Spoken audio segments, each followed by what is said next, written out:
please calm down. Noah pulled me into a hug and I melted into his arms. I wanted to tell him everything about Dad, but I knew he's going to judge me, so I stayed quiet, and soon after we left. Noah held my hand tight throughout the ride back home, and I couldn't help myself falling for him harder. I was super excited to see Noah the next day, but surprisingly he kept avoiding me. He wouldn't talk, wouldn't laugh, and every time I tried having a conversation, he would make up some silly excuse and run away. I gotta go. Class. Wish I could talk, but I have to go home. A raccoon came flying and knocked my grandma off a rocking chair. She broke her hip. A flying raccoon? Yeah, it's an Australian raccoon. We live next to the zoo, so I guess it broke out or something. Is she okay? Nope, she tried to get up with a broken hip, then lost balance and hit her head on the door, and now she's unconscious. I just got her text that she needs me. Okay, bye-bye. And before I could say anything, Noah just ran in the other direction. He was clearly lying, and I needed to know why. So that evening, I went to his place to talk to him. But the guard told me that Noah was out of town with his dad. I tried texting him, but he didn't reply, and he didn't even answer my calls. I was losing my mind over the situation when a week later, I walked into school and saw Noah talking to that trash cheerleader Whitney. You know what, handsome? I've always had my eyes on you, but you were so busy with the new nerd Lazy or Hazy or something. Anyway, now that you're available, you and I should hang out this weekend. Over my dead body? And you, why are you not answering my calls? Jeez, Mom. Relax, stop being so clingy. Sorry, what? I'm being clingy? You're the one who asked me out, and then you totally ghosted me. Something's up, and you owe me an explanation. I don't owe you anything, okay? And yeah, I took you out on a date, and you basically blew your nose into my shirt. That's disgusting, and I don't date disgusting girls. Now, if you'll excuse me, I'm late for class. Noah started walking really fast. I tried my best to keep up, but then he opened the door to the classroom, walked inside, and the door swung back, hitting me in the face. That oughta hurt. Oh yeah, I'll tell you what hurt actually feels like. I flew into a rage and punched Whitney's stupid nose. She tackled me to the ground, and we started fighting like a pair of wild dogs. The teacher pulled us apart, took us to the principal, and we both ended up in detention. After that horribly bad day, I went home, stuffed my face in a pillow, and cried like a baby. I was wiping my nose when Claire barged into my room. I heard what happened at school today. I don't understand. Why are you so worked up about a boy you just met? Why do you care? Because I hate seeing intelligent girls make dumb decisions for some boy who hardly respects them. He isn't just some boy, okay? He's my soulmate. He even likes pepperoni pizza. It's my favorite. So does homeless Willie down the street. Is he your soulmate too? That's not it. He likes strawberry ice cream. How many boys like pink ice cream, huh? He's definitely the one for me. You know what? He's doing this thing I've read about in books. Just agreeing with everything you say. Does he stop to smell every flower and gaze at stars at night?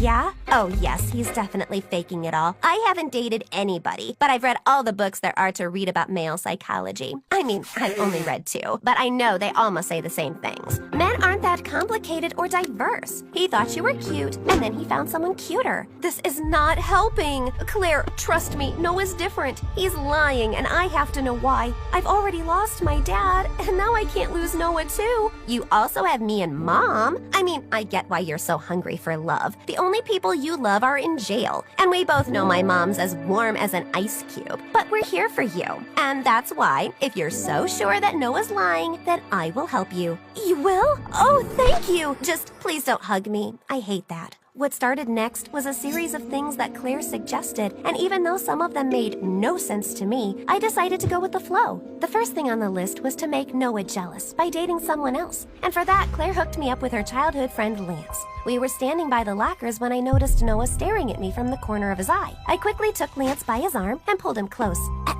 So, Lance, are you an appendix? I don't know what you do or how you work, but I feel like I should take you out. Seriously? Shut up. Is he looking?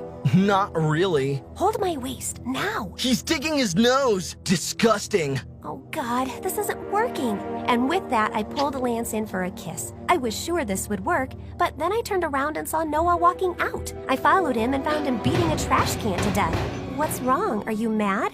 Why? Why would I be mad? You can kiss any random jerk you want. I don't care. Then why are you turning red? Because of the heat. Duh, stop asking stupid questions. You're giving me a migraine. Saying that, Noah just turned around and left. But that whole day in school, he kept giving me death stares, and I could tell that my little trick worked. I updated Claire on the progress that evening, and she suggested we take our game up a notch. So the next day at school during lunch, just as Noah walked in the cafeteria, I let out a huge scream and fell to the ground. Noah came running towards me and started rubbing my cheeks. When I didn't wake up, he lifted me in his arms and took me to the school infirmary. As he laid me down on the bed, our faces were so close. I just wanted to grab him and kiss him, but Claire walked in and spoiled the moment. Get away from her, you creep! You're the reason she's so stressed, that she hasn't eaten anything in 3 days. You know she has Lavaria? What? It's a rare disease where if the patient loses their appetite, their brain turns into mush, their heart starts beating rapidly, and they can even lose their life.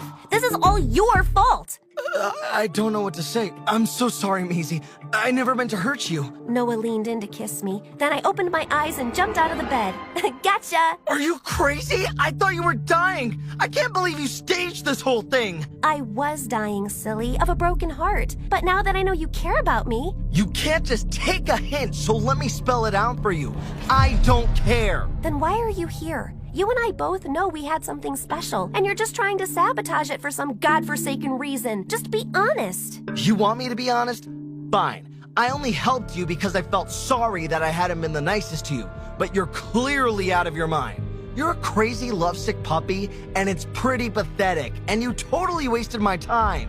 I wasted your time? You're the one who made me fall in love with you and then threw me aside like some cheap trash. And now you're being a jerk for no reason. You don't want me around? Okay, but at least give me a reason. I just don't like you, and I have nothing more to say. Fine, then you won't see my ugly face ever again. And I just covered up my face with a sheet as Noah walked away.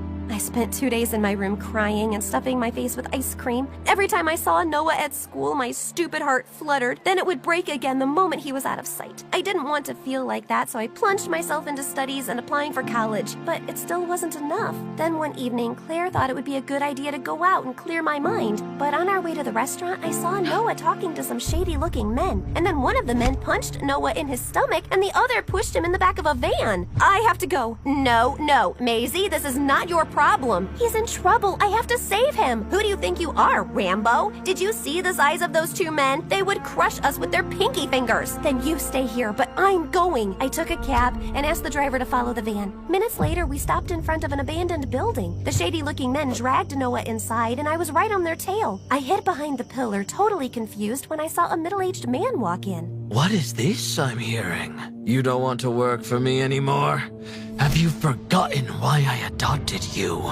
No, I know you only need me for my skills, but I've done enough already. I can't hurt Maisie anymore. Well, my little boy is in love, it seems. I wonder what your girlfriend would say when she finds out that you're the reason her dad's in jail. If you wouldn't have hacked into her dad's computer and leaked those files, he'd still be home with his dumb daughter. I did what I did to save your butt. Maisie's dad knew that you were supplying confidential information to enemy nations, and if I wouldn't have leaked those files, he would have outed you and you'd be rotting in jail. So be thankful. And I will be, once I get rid of you. The old man snapped his fingers and a bunch of bodyguards surrounded Noah. One of them held Noah's arm and the other was about to punch him when I flung my bag at him and hit him smack in his face. Bullseye! Maisie, why are you here? I followed you and shouldn't be asking me questions. How dare you lie to my face? Watch out! Noah ducked a punch and ran towards me while I picked up a stick and started hitting people with all my strength. But it wasn't enough. There were too many. Just then we heard police sirens, and seconds later a team of officers barged in with Claire right behind them. It's okay, you can thank me later. Let's just get out of here first. The police surrounded the building, and Noah's testimony was enough to get everyone arrested, including himself. But just as they were taking him away, I asked if I could talk to him and went to the side. Why didn't you just tell me the truth? And say what? That I'm the reason your dad's in jail? The day you told me your dad was a coder, I went home and checked you out on the internet. After I found out who you were, I couldn't be around you. But I couldn't let you go either. I know I messed it up, but can you forgive me? No, Noah, I can't. I lost my home, my family because of you, and nothing can compare to that pain. I can understand. Have a good life, Maze. God knows you deserve it. Noah turned around and left, and I never heard from him again. Claire took me home, and a week later, Dad was released. Dad got his old job back, and I went back to being the computer nerd I was. Developed 100 applications, got rich, famous, gave interviews, but Noah always remained in the back of my mind. So you never met him again? Nope. But I still miss him a lot, and I wish I could have said that to his face. Let's see if we can help with that. What are you doing here? When did you get out? Last week, I helped with the investigation, so they reduced my sentence. The crew got in touch with me an hour back and sent me the address, and here I am. And I'm glad that you're here. Maisie, I'm sorry. You know that when you're away from someone for so long, you make a mental image in your head about how they would look, and you think that no one can be that perfect. Well, you are. You are perfect, and I wish I could have said that sooner, but... Can we not talk at all? And let's just agree that we've both been stupid? I'd like that. And can you also just pull me closer and